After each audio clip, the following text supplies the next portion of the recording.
Hello everyone, welcome back to our channel. आज का जो हमारा टॉपिक है डिस्कशन का वो है अमीन्स। तो अमीन्स एक्चुअली हम आज स्टार्ट नहीं कर रहे हैं, अमीन्स की वीडियोस काफी पहले भी आ चुकी हैं।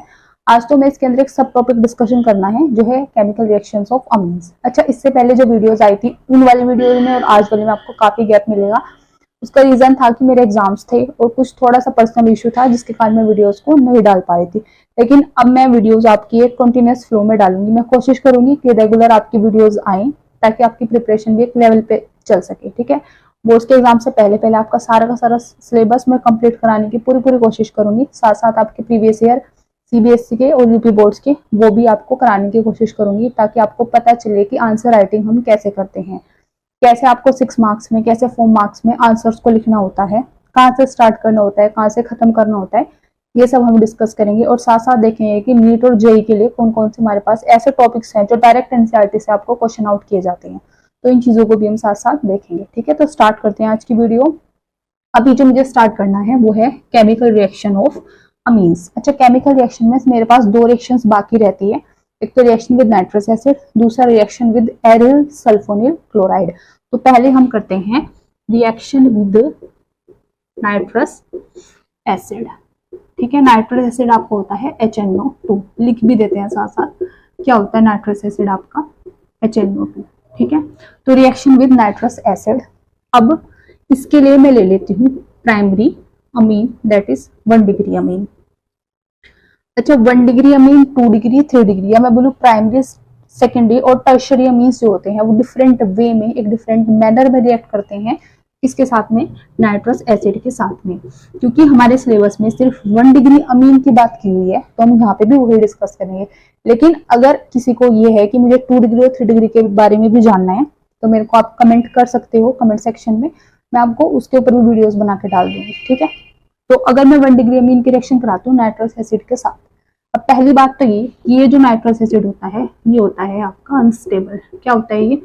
अनस्टेबल। अब अगर कोई चीज अनस्टेबल है तो आप उसकी रिएक्शन कैसे करा सकते हो, क्योंकि वो तो एग्जिस्ट ही नहीं करता। तो लेकिन रिएक्शन तो करानी है ना, तो क्या करेंगे हम सोडियम नाइट्राइट ले लेंगे विद HCl।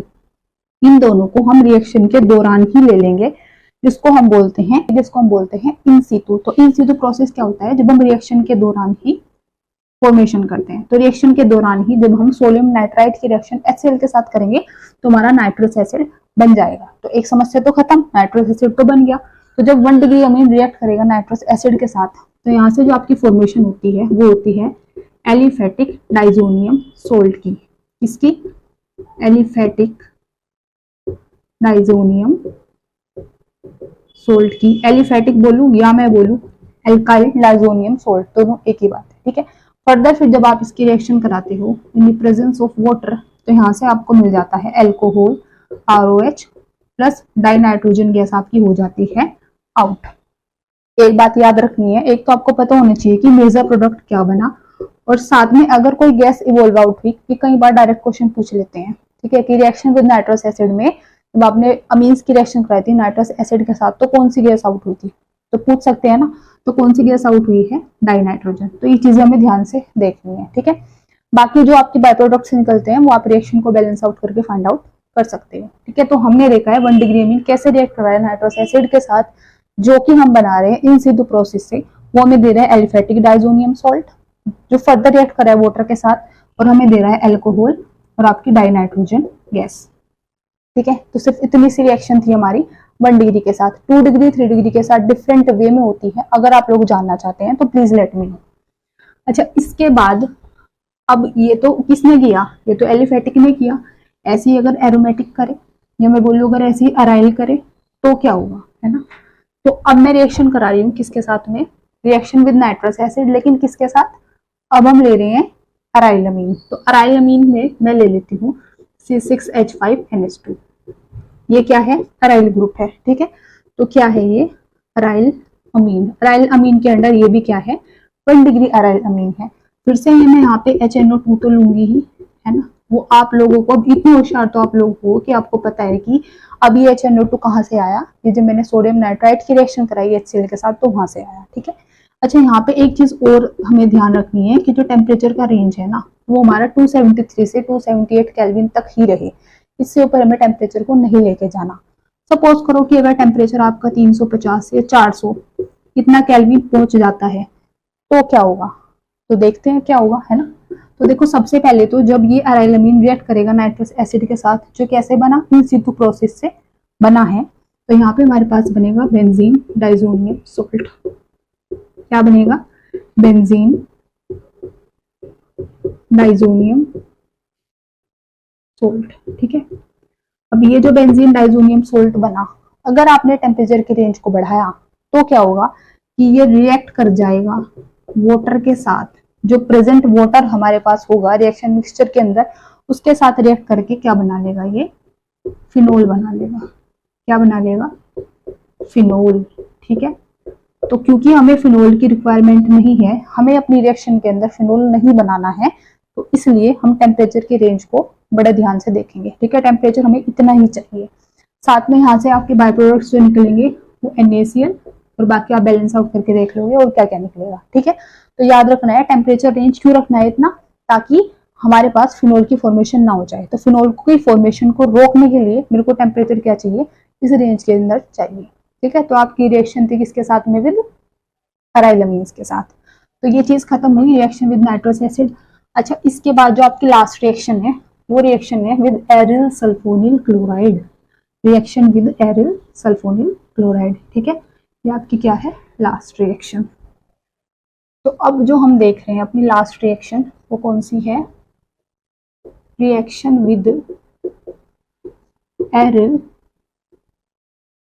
सल्फोनिल क्लोराइड, ठीक है। आप एरिल सल्फोनिल क्लोराइड बोल दो, आप बेंजीन सल्फोनिल क्लोराइड बोल दो, या आप क्या बोल दो, ये है ना C6H5SO2Cl, ये होता है आपका बेंजीन सल्फोनिल क्लोराइड या एरिल सल्फोनिल क्लोराइड, या इसका दूसरा जो नाम है वो है हिंसबर्ग्स रिएजेंट।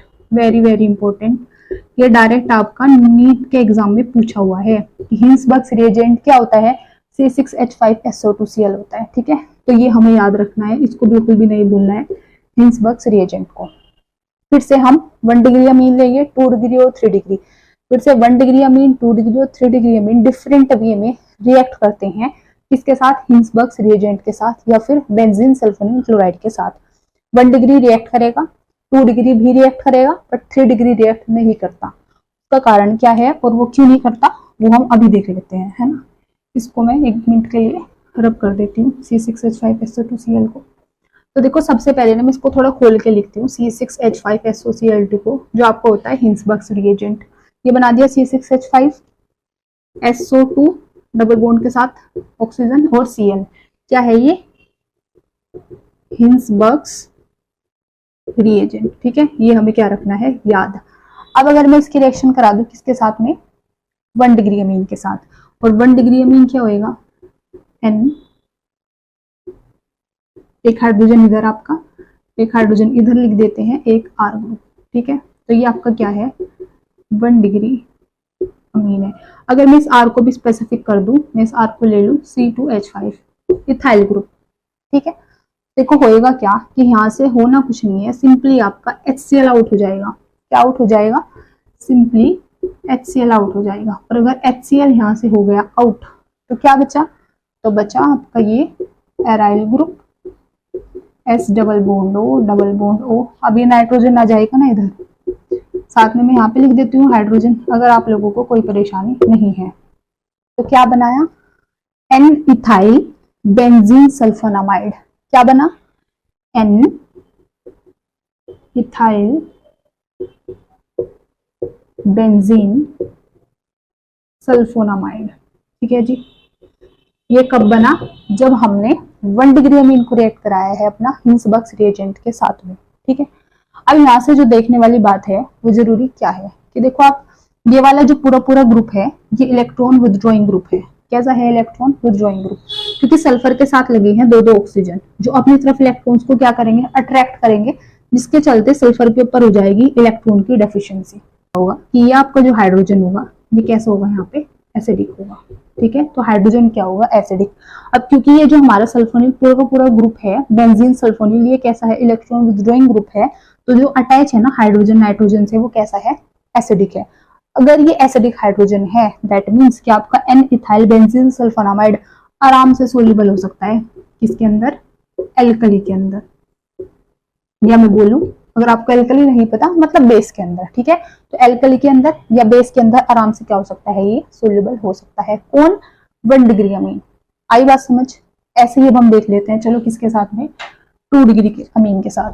तो ज्यादा तो हम नहीं मिटाएंगे, जहां पे थोड़ा सा बस चेंज करना है वहां पे कर लेते हैं, ठीक है।